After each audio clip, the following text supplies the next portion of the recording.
Tapi ketika beliau menyampaikan al-haq dengan penuh kebencian mengatakan, ya Muhammad, ali hadza jama'tana, tabban laka ya Muhammad, celaka kamu ya Muhammad. Apakah hanya untuk urusan kayak gini? Ya, engkau kumpulkan kami di sini. Celaka engkau ya Muhammad. Nah, memang hidayah luar biasa ya dari Allah.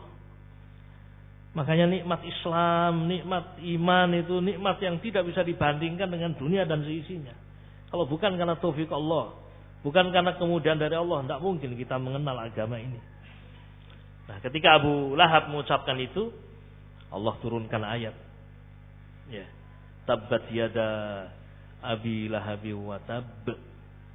Celaka kedua tangan Abu Lahab. Celaka Abu Lahab.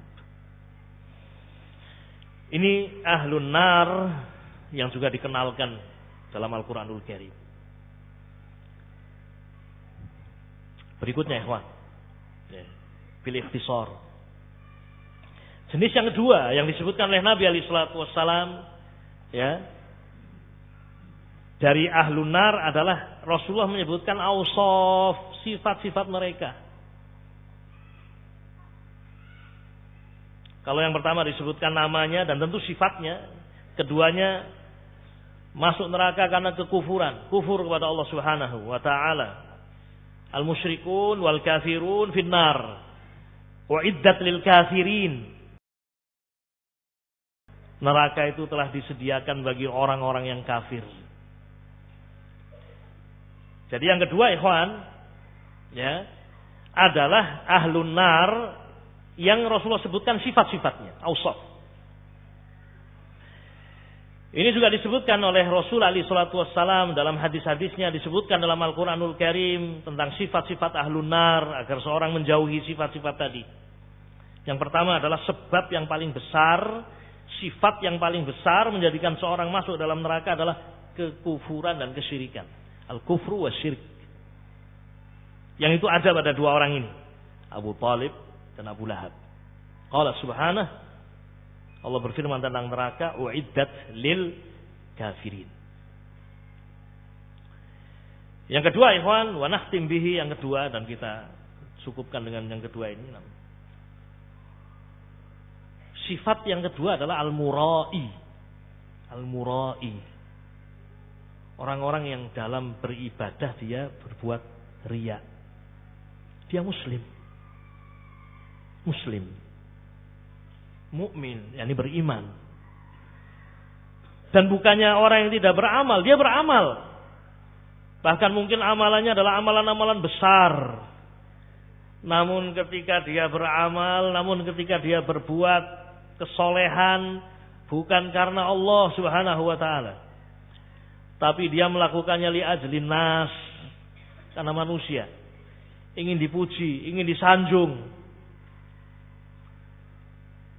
Dan itu disebutkan dalam hadis yang sangat panjang, ma'ruf, masyhur. Antum sering mendengar hadis ini dan pernah mendapatkan hadis ini. Diriwayatkan oleh Imam Muslim rahimahullah, hadis yang panjang ikhwan. Nabi menyebutkan tentang 3 manusia. Yang pertama kali Allah nyalakan neraka dan Allah putuskan putusannya. 3 orang. Mereka semuanya melakukan amalan soleh. Jadi amalan yang zahirnya baik. Yang pertama dipanggil oleh Allah Subhanahu wa ta'ala orang yang beramal soleh dalam tanda petik. Manusia menganggapnya sebagai amalan yang soleh. Dia perang, jihad sampai mati di medan perang. Rajulun ustusyhida. Orang yang mati di medan perang. Utiyabih. Didatangkan di hadapan manusia semuanya. Nah, fa'arafahu ni'amahu arrafahu ni'amahu. Allah ingatkan nikmat yang Allah berikan kepadanya. Nikmat Islam, nikmat kuat, nikmat semuanya. Kemudian ditanya oleh Allah, fama amilta fiha. Nikmat itu kamu gunakan untuk apa? Dia menjawab, qataltu fika hatta ustushhidtu. Ya Allah, saya gunakan nikmat ini semuanya untuk aku berperang di jalanmu sehingga aku mati syahid ya Allah. Dia memberikan persaksian atas dirinya sebagai orang yang mati syahid. Dusta di hadapan Allah. Ya. Ternyata tidak seperti itu. Allah mengatakan, dikatakan kepada orang ini, kadzabta, kamu dusta, walakinnaka qatalta liyuqala jari, kamu dusta. Kamu berperang tidak lain adalah agar dikatakan sebagai seorang yang pemberani. Faqad qila, dan manusia sudah memuji kamu dengan pujian itu sebagai seorang pemberani. Fa umira bihi fasuhiba ala wajhihi hatta udkhila finnar. Malaikat diperintahkan untuk menyeret orang ini di atas wajahnya, kemudian dimasukkan ke dalam neraka. Ini ahlun nar. Siapa orangnya tidak disebut oleh Nabi, tapi sudah jelas siapa orang itu. Allah Maha tahu dan ada orangnya di dunia ini. Tapi siapa, Allahu a'lam. Tapi sifatnya, ya ikhwatul kiram, disebut dalam hadis ini, dia adalah murai. Orang yang beramal namun karena ingin mendapatkan pujian. Demikian pula orang yang kedua, ya, orang yang kaya raya, diberi harta oleh Allah, digunakan semuanya untuk sedekah, habis uangnya, habis hartanya, banyak amalannya kelihatan, mungkin membangun ini, membangun itu dan seterusnya, tapi ternyata agar dikatakan sebagai orang yang dermawan. Kemudian yang ketiga, orang yang diberi oleh Allah akal yang cerdas, kesehatan, kesempatan menuntut ilmu sehingga dia menjadi orang yang alim, orang yang berilmu, seorang yang qari, ahli membaca Al-Quran. Dia pun mengajari manusia dengan ilmu yang Allah bukakan untuknya.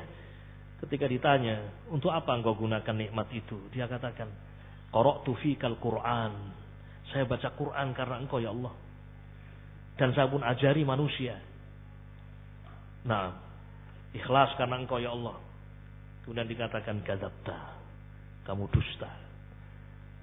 Namun kamu lakukan itu agar dikatakan huwa alimun, huwa qari'un, agar dikatakan sebagai orang yang alim, orang yang qari, ahli membaca Al-Quran. Faqad qila, dan engkau sudah mendapatkannya, maka dia pun masuk ke dalam neraka. Ini di antara sifat yang disebutkan oleh Nabi alaihi salatu wassalam. Selebihnya ma'asyiral muslimin, baik ahlun nar yang disebutkan secara ta'yin oleh Nabi alaihi salatu wassalam, atau ahlun nar yang disebutkan awsaf sifat-sifatnya, semuanya telah dijelaskan lengkap dan detail di dalam Al-Quranul Karim dan juga sunnah Nabi alaihi salatu wassalam. Kewajiban kita adalah membaca nusus tersebut, ya, memahaminya dan meyakininya. Mudah-mudahan sedikit yang kita sampaikan ini mengingatkan kita semuanya tentang kewajiban kita iman kepada neraka Allah Subhanahu, sehingga kita ada rasa takut dan kita berusaha untuk menjauhkan diri dari sifat-sifat yang disebutkan oleh Allah dan Rasulnya sallallahu alaihi wasallam. Hadza wallahu a'lam. Naktafi bihadzal qadri wa sallallahu wasallam ala nabiyyina Muhammad wa ala alihi washabbihi ajma'in. Alhamdulillahirabbil alamin. Assalamualaikum warahmatullahi wabarakatuh.